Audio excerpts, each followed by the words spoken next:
Good afternoon, this is Angela with Social Permaculture. I have been wanting to make this video for quite a while, so I'm excited that it is rainy and I'm unable to do yard work so that I can get a chance to sit down and talk to you all about this topic. I want to bring to the forefront an issue that is near and dear to my heart as a parent, as a permaculturist, as a member of a community, and that is social permaculture. For those of you that are new to my channel or new to permaculture, what is permaculture?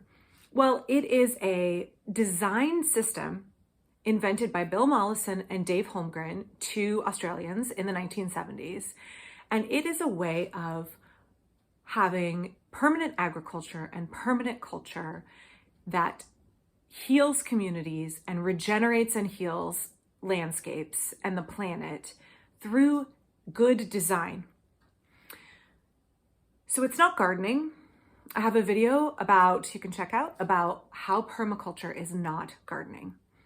It is a set of principles and ethics we use to implement good design so that we are effective in our efforts to regenerate the planet and to heal relationships with people.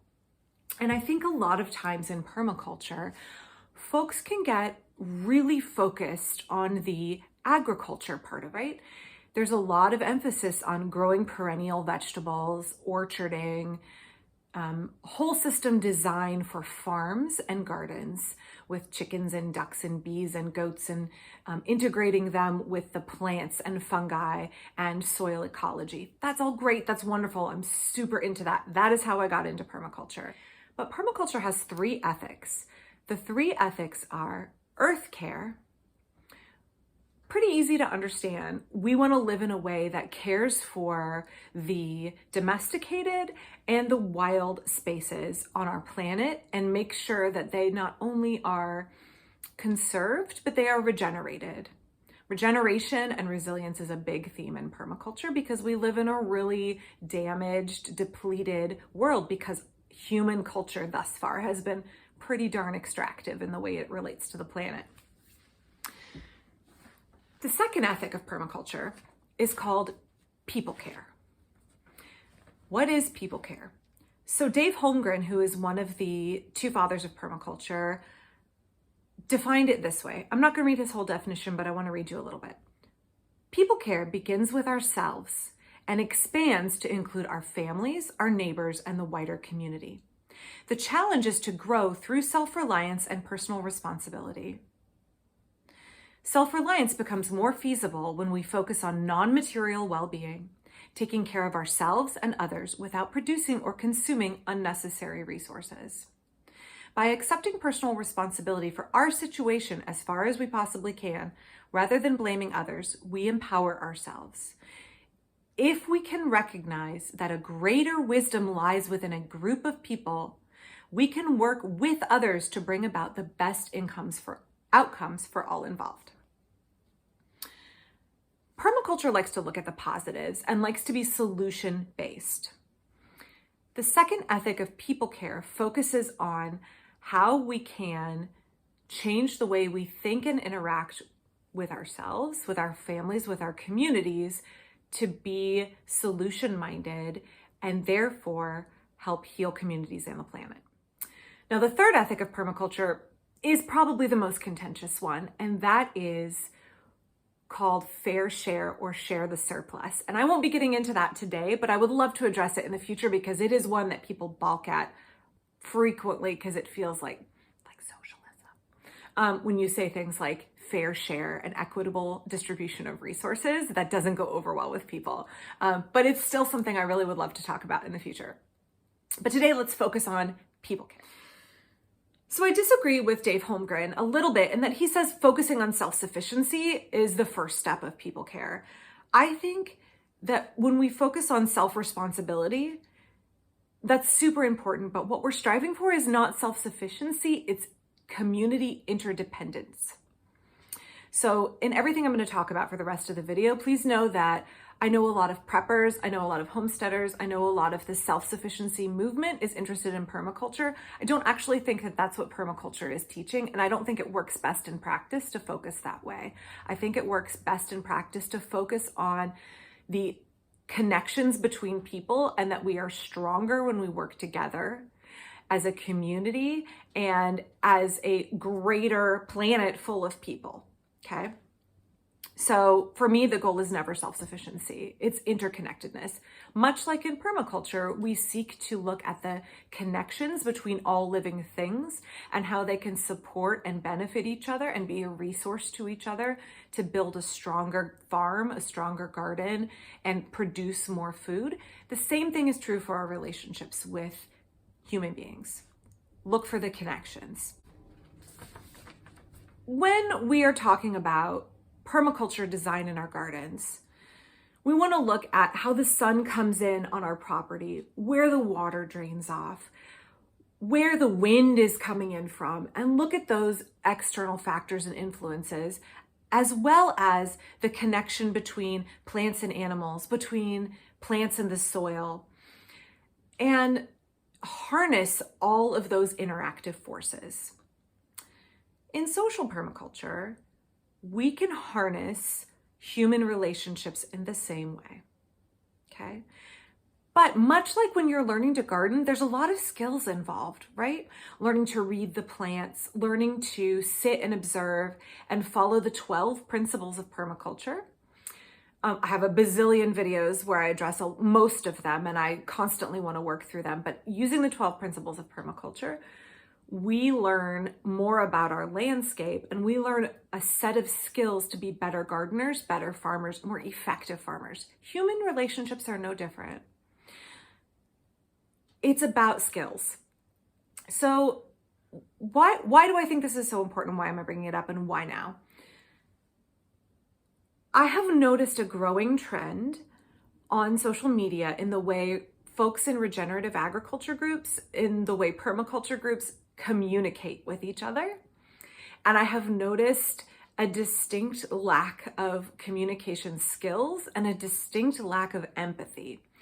So when we talk about social permaculture, I want to address primarily those two things, okay? When you look at people care, when you look at harnessing the relationships and connectedness between all things and using it for social aspects, community aspects, social permaculture, I feel there are two key elements, and those are communication and empathy. And I see they are seriously lacking, and the whole movement of permaculture could be much stronger and more resilient. And also we could be kinder to each other and get along better if we harness those skills. But much like learning when to sow plants, how to prune our orchard properly, how to care for our ducks and chickens and other livestock when they encounter issues, those are all learned skills. Social permaculture is also learned skills. Let's start with communication. If you believe in Myers-Briggs, I'm an INTJ. I think that communication is not my strong suit. I struggle very much to perform femme dialect. I struggle very much to use passive voice. Does not come naturally to me. So I've been known in the past for being uncompromising and somewhat robotic. In fact, amongst my friend group in roller derby, it was a joke that I was a robot, right? I am saying all of this because communication skills don't come naturally to me. Having effective communication is something I've had to work on really, really hard. What prompted that? It wasn't actually permaculture. It was becoming a parent. So learning to listen clearly and compassionately and learning to express myself have been invaluable to me as a mother. But those skills have applied everywhere, from reffing roller derby to running groups for nonprofits to having workshops on my property and running teams of volunteers. Those skills are invaluable. And I think that when we apply them in all of our social interactions, our permaculture becomes stronger. So when I'm looking at these social media posts and threads that are happening, I'm seeing people miscommunicate with each other. I'm seeing people be downright rude, but I'm also seeing misinterpretation, harshness, and a key element, failing to remember that we all have the same goals. We are all in this for permaculture. We are all in this to harness good permaculture, to build resilient communities of people and fix the planet. So communication. I'm going to drop a bunch of links into the description for places that have helped me become a better communicator, not only with my kids, but with other adults. And I think that have helped me learn that social permaculture is important, is key in being a good permaculturist, because I could have the best message about healing the planet, but if I can't communicate it effectively, I'm just going to alienate people. Communication skills, got that down. Second thing, empathy. Okay, what is empathy? Empathy is something that also does not, as an INTJ, does not come that naturally to me. Empathy is the ability to understand the feelings of others. So if you look at the progression of how we interact with other people and how we think about their emotions, the first one is pity, right? I acknowledge that you have suffering. That's pity. Sympathy is, I care about your suffering. Empathy is, I can step into your shoes and I can feel your suffering, or whatever other emotion you have. In permaculture, let's hope we get even one step farther, which is compassion, which is I want to work to relieve your suffering. And in permaculture, we are trying to fix the planet. We are trying to relieve the suffering of the planet and of human communities, ending hunger, ending extractive, exploitive ways of interacting with the environment, right? Ending ecological devastation, ending unfair, oppressive labor practices. All of that is permaculture. So in order to fully effect all of those changes, we need to have compassion. We need to say, I want to work to relieve your suffering because I truly understand it. We cannot be truly resilient until we learn communication and empathy and we use them in our permaculture. So again, check out in the description, I'm gonna link to some sources on building empathy. It isn't something you are either born with or you're not born with. And I think most folks in Western society have very little empathy. I see in these permaculture posts lately, these kinds of comments like, okay, let's say I posted a video on what do we do about laundry lint? And the most common reply that I got was, well, it's really easy, wear all natural fiber clothing and don't use a dryer. That kind of a statement shows a distinct lack of empathy, a distinct lack of being able to step into the shoes of another person and look at their lived experience. It's not possible for everybody to have all natural fiber clothing. Most people in the world don't have the resources to go and buy an entirely new wardrobe in one weekend when they realize that their clothes are putting out microplastic pollution. Or their uniform for work might require them to wear not all natural fiber clothes. Someone said, just hang your clothes outside on the line. I live in a place where it rains 9 months out of the year. That's not going to work for me. Everything molds here. So when we look at solutions in permaculture, if we lack empathy, we can be seeking to superimpose a solution that works for our specific set of criteria, but is not going to work for everybody else. So that's great if those things work for you and they are truly regenerative and resilient. Awesome, keep doing them. But also empathy helps us understand they might not work in every other situation or for every other person. And that is what permaculture is about, site-specific design, good design that meets the specific needs of a specific community of people and a specific property. So if we build empathy, we can more effectively focus on the needs of specific individuals and communities and properties. If we lack empathy, we're going to try and shoehorn in a solution that isn't going to work and isn't practical in other locales. Okay? Okay. Y'all staying with me? Doing okay. This is a long video for me. Let's talk about the 12 principles of permaculture. I'm not going to go over all of them in this video. They're all applicable to the gardening aspect, the agricultural aspect of permanent agriculture, permaculture. How are they applicable to permanent culture, to permanent changes we want to make to the way we relate to other people in order to build resilience?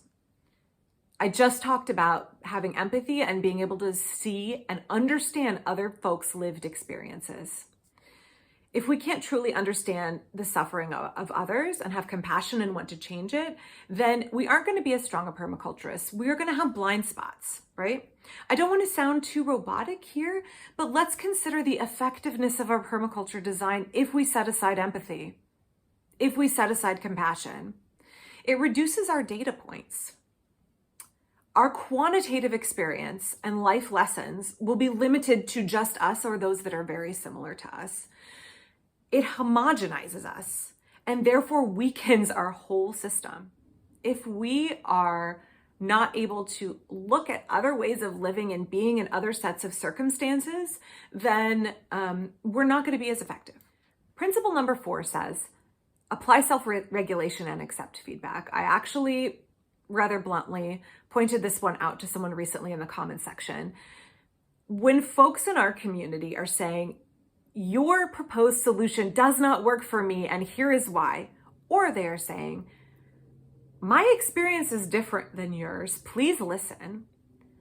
We need to be comfortable sitting in our discomfort and listening and taking and accepting the feedback and then regulating ourselves, right? We need to be open to accepting feedback from other people. Hey, I don't live this way. Your proposed solution doesn't work for me and it doesn't work for my community, and here's why. It sometimes doesn't feel good. A big part for me of principle number 4 in permaculture is being able to sit in discomfort. I can't accept feedback and I can't apply self-regulation unless I'm facing a critique, right? And I'm able to absorb it and say, oh, that doesn't feel great. I planted something in my garden and it did really, really bad. And that doesn't feel good. It died or it's really struggling with disease. That feels bad, but now I'm going to change my design. The same thing. I interacted with people in a certain way. It blew up in my face. I need to change the way I'm interacting and I'll have better design and I'll be more successful. Permaculture principle number 8 says, integrate, don't segregate. Okay. Let's pair that with permaculture principle number 10, use and value diversity. Dismissing the lived experiences of others and failing to elevate the voices of non-male, indigenous, POC, disabled individuals in permaculture, all of those marginalized groups in our society, weakens the whole system, right? When we are looking at designing a system that meets the needs of all people, people of color, elderly people, children, disabled folks, non-male folks, those people are all in our communities.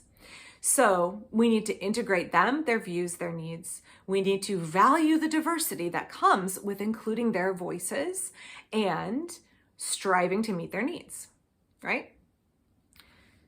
Homogeneity does not help permaculture. Our strength is through our diversity. Permaculture principle number 11, use the edges and value the marginal. Marginalized folks in our community, folks who are on the fringes of the permaculture movement or whose voices have been pushed out of the dialogue, those folks need their experiences brought to the forefront and valued because they can teach us a lot. So please remember, we're not just looking at the edge effect where two kinds of ecosystems meet each other, right? We're not just looking at marginalized plants. We are looking at people whose experiences and voices have been pushed to the fringes, or people who are just stepping into permaculture for the first time and they're new and they're kind of hanging out on the edge. They have new energy and they have new experiences to add that can make us stronger. Again, strength through diversity. Okay, here's my last permaculture principle. Even though there's 12 of them, I'm only going to talk about a couple of them. I encourage you to go and look at the 12 principles of permaculture and think, how can I use all of these for social permaculture? How can I use all of these for people care? Because they all are applicable, even though I'm not going over all of them here.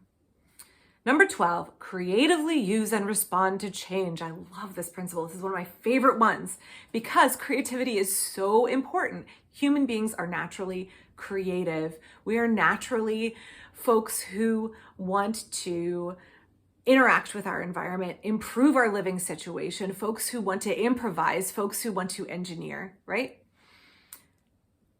Permaculture is changing, y'all. It started out as a movement founded by two white men, predominantly driven by white men for decades. It has been changing for a while now. As the design system of permaculture becomes more accessible to minorities, to non-males, to disabled folks, and more barriers to accessing permaculture are removed for those people, the system will change. Okay? Think of it as succession, the natural order of things. Our system grows and changes, our plants and our landscape changes. It becomes more diversified and more enriched with more species, the same way our social systems and the way we do permaculture is changing, but it is for the better. So the makeup of people who do permaculture is shifting. Let's respond positively. As David Holmgren says, positive mindset, solution-based thinking. As we press forward and welcome new folks into permaculture, let's look at the good they can do and how it moves us toward resilience. Okay, in closing, I know that's some heavy stuff we're talking about. In permaculture, we want to take broken, extractive systems of agriculture and redesign them to be regenerative and integrated. We want to redesign systems of commerce. We want to redesign industry to follow sustainable and ethical practices. I don't think anybody would disagree with me up to that point. In the meantime, we still have to function within broken extractive systems while we seek to reform them. Okay, we can't have perfect purity in permaculture because we live in an imperfect world. I drive a minivan, right? Social permaculture is no different. I get folks can be real reactionary and want to reject bringing up the isms, right? That is not a fun thing to talk about. It doesn't feel good, especially if you are in the dominant group, right? I'm a white woman. I'm married to a man. I'm a homeowner. I'm college educated. I have a lot of privilege. So I think addressing the isms can feel really uncomfortable, but it's also really important if I want to be a good permaculturist. Because we live in a society that is extractive and oppressive and broken, just as our way of relating to the environment is extractive and oppressive and broken, we have to honestly face the isms that do exist in our society. To try and pretend they don't is like going out to your garden and pretending there aren't tomato hornworms all over your tomatoes, even though you see them, because you don't want to touch them because they're big and squishy and gross. And then thinking, I can't wait to come out here later this week and pick all my tomatoes, only to come out and find out they've all been ravaged, right? Let's not engage in magical thinking and pretend problems aren't there when they are, because if we ignore the problems, we can't work for solutions. So let's sit in our discomfort and dismantle ageism, sexism, racism, childism, colonialism, classism, ableism, transphobia in permaculture. If we are okay having hard conversations about those things and how they're real, we can have a forward momentum and real productivity in forming a truly integrative and regenerative society, okay? And when human relationships function better, we can take our strong, interconnected group of people and have a stronger, more interconnected relationship with the environment, right? If we are all on board with the same program here and the way we interact with each other, and we are all focused together on having healthy relationships with each other, we can more effectively have healthy relationships with the planet. And I think that's super, super important. You may not want to talk about the isms. You may be like me and be like some antisocial INTJ and say, I just want to grow plants. But you can't really be effective in permaculture without addressing human relationships. So thanks for watching. The more we view every relationship as part of a web of interconnectedness between each other and between the planet, the closer we get to living a regenerative life for all people and for our planet. So I hope you continue the dialogue with me. I can't wait to make more videos on this subject. I also can't wait to make more videos out in the garden because it is springtime and I will have tons coming out of my garden and tons of information for y'all about all of the good things growing outside and clucking and buzzing outside.